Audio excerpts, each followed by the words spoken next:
Hello everyone, and welcome to episode 15 of Answering Questions. I'm determined to finish this tonight. It's kind of funny how in the last video I almost started explaining the very nature of consciousness, which is a topic I've wanted to talk about for a while, but it's kind of funny that I was sparked to do so by a rather routine comment by a random YouTube user who's given me mostly riddles and silly questions so far. But I don't want to spend any more time on it because I'm supposed to be answering questions and it's not really what the video is about. But I also feel remiss if I don't sort of finish my thoughts on it more or less to give just to round it off. But pretty much consciousness is the universe's means of experiencing itself. And consciousness is the same as the universe. It is just it's everywhere all the time, but it is also individually in every spot, in every point in time. It's like the spotlight is being shown on each particle in turn. But since the universe, it doesn't move in linear time, it's everywhere all the time at the same time that it's in every particular spot at once. And when that particular spot is a particle that happens to be part of your biology, that is what sparks this subjective experience. And since your mind is, conditioned, or it's built to remember things, and it's built to perceive time as linear, when it ignites for that split second in the subjective experience, it illuminates you. It makes you go, basically. I mean, you are going, but it makes you perceive yourself.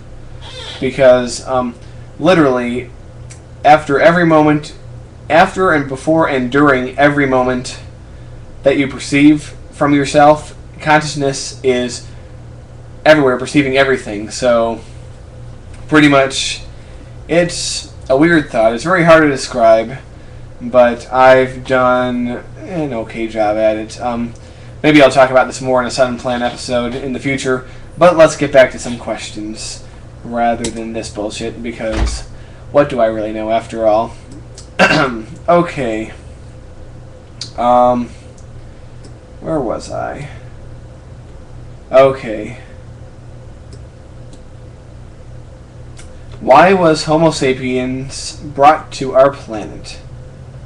Homo sapiens brought to our planet. Sapiens as in, your brains are sapiens. I don't think it was brought to our planet. We just evolved here. The evidence shows that we were not transplanted from some alien world some point in our history. As much as that's a cool sci-fi concept, nope, we're native to this here Earth. What can we do? Anything. What can't we do? Nothing. Why does it rain? Well, that's actually a pretty simple scientific explanation, because in the atmosphere, when the air gets colder, it can hold less water. Therefore, water condenses on any particle it will find up there in the atmosphere, and the currents up in the atmosphere will blow that particle up and down, and it gathers more and more water, and eventually, when it gets heavy enough, it falls to the earth as rain, or snow, or sleet, or hail, or whatever the case might be. And that's the cause of rain. Can we control our fate? To a degree, yes we can. But of course, there's always plenty of factors working that we have no control over, obviously. Is there life on other planets? Probably. Will we discover it? I don't know. Probably not in any of our lifetimes, but wouldn't it be neat if we did? I'd really like to see that. What will the world look like in the year 3000X? It would be so different than what it is now, it would be really hard for a person living in our era to comprehend it.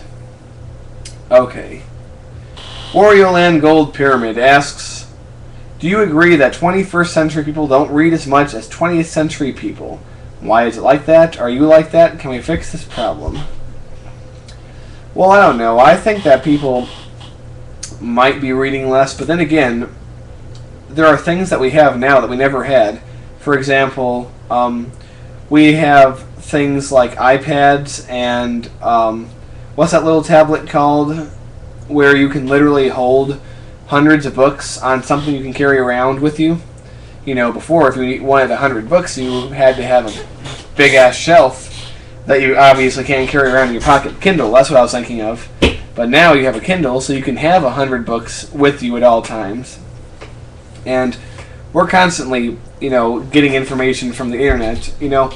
I don't believe that we're getting any less informed than we ever were. In fact, we're getting more informed than we ever were, but it's just taken on different forms.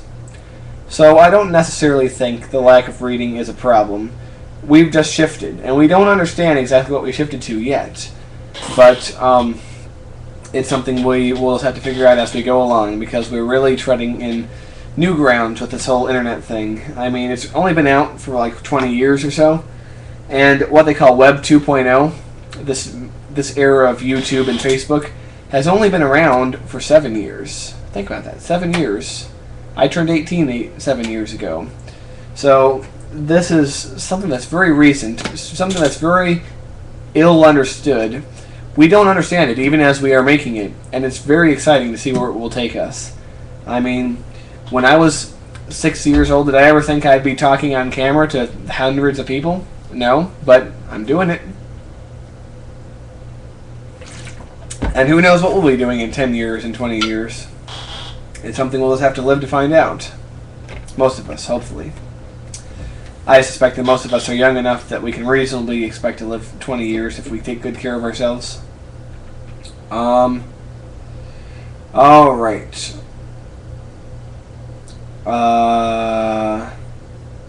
Let's see.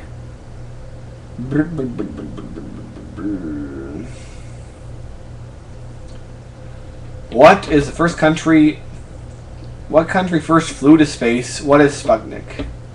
Well, Sputnik is the first Russian satellite, and they were the first guys to send a satellite into space, and they were also the first ones to send a person into space. Forget the name of the guy, Yuri something or another. But the Russians were first. America might have been the first to the moon, but the Russians were the first in space. It's true. I really wish we had a space program. I dearly, dearly wish we had a real space program that was pushing forward. I think the only way we're going to get a space program is if China really catches up to us and starts to pass us. Then we might feel our pride is wounded and need to do it. Could happen. Is global warming real? Should we be afraid of it? How do we stop it? Well, it's very hard to understand. Understanding the Earth and how it works is something that we don't have a good understanding of. So, I mean, the climate changes naturally, we know that, but we also know that mankind has an effect on the climate. And the question is, how much of the changes are we seeing now are natural, and how much are man-made, and how much can we affect those changes? And all those answers, we don't really know yet. I mean, anyone who denies that mankind has an impact on the climate is silly, but anyone who denies that there are natural forces involved, even now, is also silly. So pretty much, yeah, the climate is changing. The question is how severe, how much of it is natural, and how much of it is mankind's fault, and what do we need to do to either stop it or to live with it? Because we can't expect to have the same climate forever. Eventually, things are going to get hotter, going to get colder, going to get wetter, going to get drier. Ocean currents are going to change. Certain areas will experience new climates, and we're going to have to adapt to all these things or learn to control them. So that's what we're just going to have to do. Okay.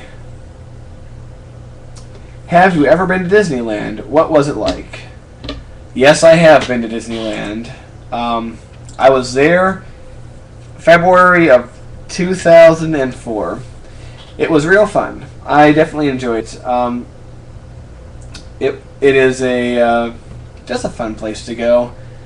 February in Anaheim is, light jacket weather at best. You know, it's not cold. You know, even though it's frigid where I live in February, over there, not so much.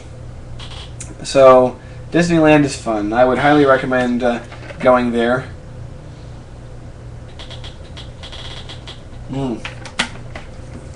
Delicious. So yeah, Disneyland is fun. But, I mean, you know, unless you got plenty of money, or your parents are paying for it, or unless you have a particular love of Disney, there's a million things that you can do that are just as fun, closer to home, that cost less. So, yeah, Disneyland's fun, but it's not unique. That's what I have to say about that. Alright, we're getting close to the end here. I'm horny, Dad. Come inside. I love that name, by the way.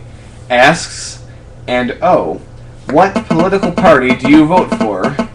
Or don't you care about American democracy and just sit at home on the couch with some chips without any pants on and a dirty t-shirt? Well, I sometimes do sit on the couch without any pants and a dirty t-shirt, and I do eat chips sometimes. But that doesn't mean I don't care about American politics.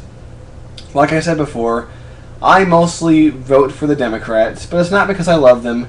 It's because they're right some of the time, whereas Republicans are right virtually none of the time. That's pretty much it. My political views are a little bit more nuanced than Republican versus Democratic, like most people's are, I think. But it would take a longer period of time to explain that, and I think that would better go on the Sudden Plant channel. So ask me over there later if you're interested in more information. Okay. Kyle Colosimo asks, what kind of computer do you have and how much did you pay for it? It's something like Azza, A-Z-Z-A. Like I mentioned before, my internet friend Wyron helped me pick out this computer and all the elements within it, and it cost me $600-700, something like that. But it's money I'm willing to spend. For one thing, I'm going to have this computer as my primary computer at the very least for 3 years. Probably more like 4 or 5, at least. So when you divide 700 into that, it's less than $1 per day to have this amazing computer. And I've had tons of fun with it. I can do all sorts of things that I would have never been able to do on my old computer. Or, better yet, I can do things on here simultaneously. It's like I can be on Skype on a call while recording a video, while uploading a video, while finalizing a project, while encoding something, and it all runs smoothly. On my old computer, I could only do one of those things at a time. You know, I would have to wait until one is done to do the other. But on my new computer, I can do them all at once without any slowdown. It is amazing and wonderful. Alright. What is... Kyle Colosimo also asks, what is your opinion on abortion? Well, I generally don't like abortion, but I don't believe making it illegal is a good idea. Because if you make abortion illegal, people are still going to do it in less safe ways.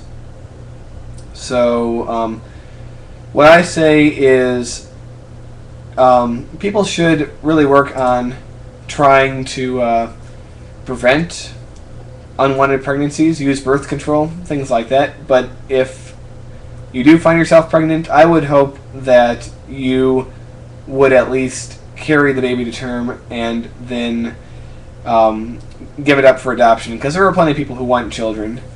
But, you know, if you want an abortion, I can't tell you not to because it's not my right.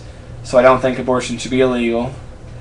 Although I believe that if you have like a little fetus and tests show that it's genetically defective and it's never going to, and you know, it's never going to be, it's going to live as a stunted life, so to speak, it's never going to really be a productive human being, then it's probably best to abort in that situation. And that's how I feel about that.